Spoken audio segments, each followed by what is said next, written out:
আসসালামু আলাইকুম, welcome back to my channel. আজকে আমি আপনাদের জন্য নিয়ে এসেছি টক ঝাল মিষ্টি চালতার আচারের রেসিপি। শীতের সকালে কিন্তু রোদে বসে আচার খেতে অনেক মজা লাগে।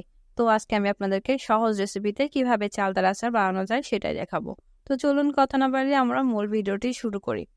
আমি এখানে চালতার আচারের জন্য 2টা চালতা নিয়ে নিয়েছি। এভাবে বটি দিয়ে চালতাটাকে মাঝ বরাবর কেটে নিতে হবে। মাঝখানে যে চালতার যে বিচিগুলো আছে সেটা কিন্তু অনেকটা পিচ্ছিল, এজন্য চালতা কাটার সময় কিন্তু খুবই সাবধানে থাকতে হবে। আমি এভাবে চালতা মাঝখান বরাবর কেটে নিয়ে তারপর বটি দিয়ে এভাবে চালতার নিচের যে শক্ত অংশটা থাকে খোসাটা ছাড়িয়ে নিচ্ছি। চালতার নিচের এই খোসাটা আমি ছাড়িয়ে নিয়েছি। তারপরে এভাবে বটি দিয়ে আমি চিকন চিকন করে আঙুলের মতো করে আমি কেটে নিচ্ছি। আপনারা যে কোনো সাইজের কিন্তু এভাবে কেটে নিতে পারেন। আর সবগুলো চালতা কেটে নেওয়ার পরে আমি 10 মিনিটের মতো পানিতে ভিজিয়ে এভাবে কষটা বের করে নিয়েছিলাম। তারপরে এভাবে আমি একটা কড়াইতে চালতাগুলো দিয়ে কিছুটা পানি দিয়ে এটাকে আমি সিদ্ধ করতে বসিয়ে দিলাম। যখন সিদ্ধ হয়ে এসেছে তখন আমি এর ভিতরে দিয়ে দিচ্ছি সামান্য পরিমাণ লবণ। লবণটা দিয়ে আমি আবারও এটাকে পানি দিয়ে ভালো করে সিদ্ধ করে নিচ্ছি। আপনারা দেখুন যে এটা কিন্তু সরাসরি এইভাবে চিকন করে না কেটে সিদ্ধ করে আপনারা কিন্তু এটা থেতলিয়েও নিতে পারেন, তাহলে তাড়াতাড়ি সিদ্ধ হয়ে যাবে, গ্যাস খরচটাও কমে যাবে। দেখুন আমাদের চালতাটা কিন্তু খুব ভালোভাবে সিদ্ধ হয়ে গেছে। আপনারা দেখতেই পাচ্ছেন হাত দিলেই কিন্তু এটা অনেক নরম, অনেক গলে যাওয়ার মতো অবস্থা। আমার এই পর্যায়ে চালতাগুলো সিদ্ধ করা হয়ে গেছে। এখন আমি চালতাটার আচার বানানো শুরু করব। আর চালতার আচার বানানোর জন্য আমি এখানে একটা কড়াই নিয়ে নিয়েছি। আর কড়াইটা কিছুটা গরম হয়ে গেলে আমি এখানে দিয়ে দিচ্ছি 100 গ্রাম সরিষার তেল। তেলটা কিছুটা গরম হয়ে গেলে আমি এখানে দিয়ে দিচ্ছি আগে থেকে ছোট করে টুকরো করে রাখা 3টা শুকনো মরিচ। আর এরপরে আমি এখানে দিয়ে দিচ্ছি 2টা তেজপাতা মাঝারি সাইজের আমি ছোট করে কেটে নিয়েছি। আর দিয়ে দিচ্ছি আমি এখানে 2 টেবিল চামচের মতো পাঁচফোড়ন। এটা আমি এখানে গোটা পাঁচফোড়ন দিয়েছি, আপনারা চাইলে এখানে গুঁড়ো পাঁচফোড়নটাও দিতে পারেন। আর এরপরে আমি এখানে দিয়ে দিচ্ছি 7 থেকে 8টা শুকনা মানে রসুনের কোয়া। এরপরে এগুলো আমি খুব ভালোভাবে ভেজে নিচ্ছি। এখানে আমি 2 মিনিটের মতো নেড়ে চেড়ে ভেজে নিচ্ছি, যতক্ষণ পর্যন্ত দেখবেন যে তেল থেকে একটা ভালো সুঘ্রাণ বেরোচ্ছে, ততক্ষণ পর্যন্ত আপনারা এটাকে নাড়তে থাকবেন। আমি 2 মিনিটের মতো এভাবে তেল আর রসুনটাকে খুব ভালোভাবে ভেজে নিয়েছি। দেখুন রসুনটার কালার কিন্তু চেঞ্জ হয়ে গেছে আর রসুনটা কিন্তু এখন নরম হয়ে, এই পর্যায়ে আমি আগে থেকে সিদ্ধ করে রেখেছিলাম যে চালতাগুলো সেগুলো আমি এভাবে দিয়ে দিচ্ছি। আমি একবারে মানে সবগুলো দিচ্ছি না, অল্প অল্প করে দিয়ে এভাবে নাড়িয়ে নিচ্ছি যেন সবগুলো মশলার সাথে চালতাগুলো মিশে যায়। আর সবগুলো চালতা এভাবে দিয়ে দেওয়ার পরে আমি এভাবে খুন্তির সাহায্যে খুব ভালোভাবে মশলার সাথে চালতাগুলো মিশিয়ে নিচ্ছি। আমি এটাকে মানে চালতাগুলোকে 4 থেকে 5 মিনিটের মতো এভাবে নেড়ে চেড়ে খুব ভালোভাবে একটু ভেজে নিব। আর এভাবে ভাজার ফলে কিন্তু চালতা থেকে যে এক্সট্রা যে পানিটা বেরোবে সেটা কিন্তু খুব ভালোভাবেই শুকিয়ে যাবে।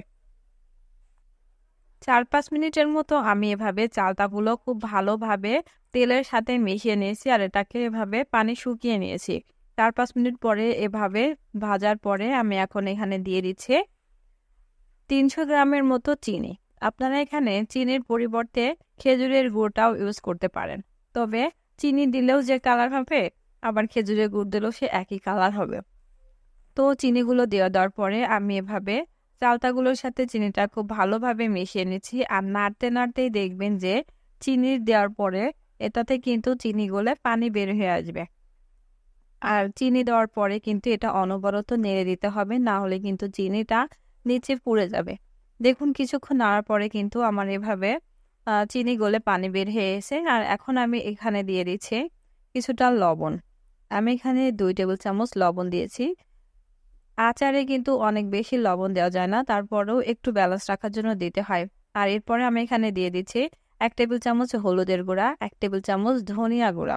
আর দিয়ে দিচ্ছি আমি এখানে যে তেজপাতা, কাঠ মশলা এবং ধনিয়া দিয়ে আমি যেটা একটা গুঁড়ো করেছিলাম সেটা দিয়ে দিচ্ছি। আর এখানে দিয়ে দিচ্ছি 1 টেবিল চামচ সরিষা বাটা।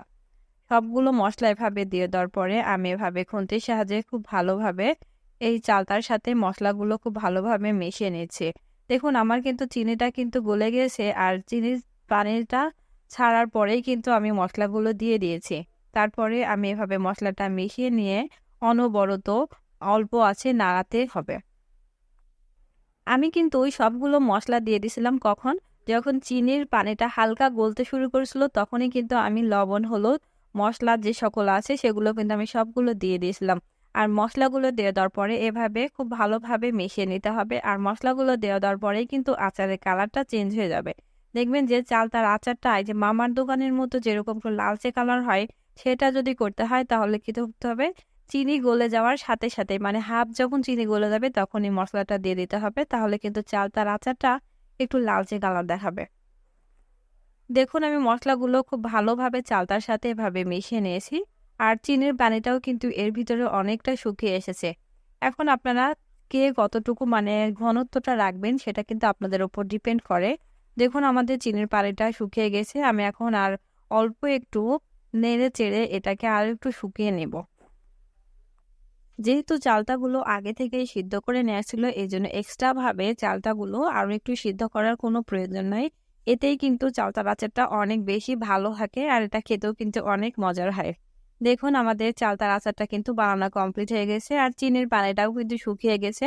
আর চালতার আচার থেকেও একটা অনেক সুন্দর স্মেল আসছে। তোমাদের চালতার আচারটা রেডি। তৈরি হয়ে গেল টক ঝাল মিষ্টি মজাদার চালতার আচার। আর এই চালতার আচারটা দেখতে যতটা লোভনীয় লাগছে, খেতেও কিন্তু অনেক মজাদার।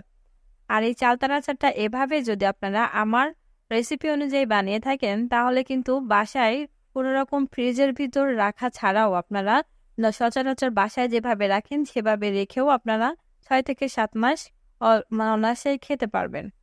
তো এই ছিল আমার আজকের রেসিপি। আমার রেসিপিটা যদি আপনাদের কাছে ভালো লেগে থাকে তাহলে অবশ্যই লাইক কমেন্ট করবেন আর আপনার ফ্রেন্ডস এন্ড ফ্যামিলি মেম্বারদের সাথে শেয়ার করে দিবেন। আর আমার চ্যানেলের আরো নতুন নতুন ভিডিও পেতে আমার চ্যানেলটা সাবস্ক্রাইব করে আমার সাথেই থাকবেন। তো আজকের ভিডিও ছিল এ পর্যন্ত। সবাই ভালো থাকবেন, সুস্থ থাকবেন। আল্লাহ হাফেজ।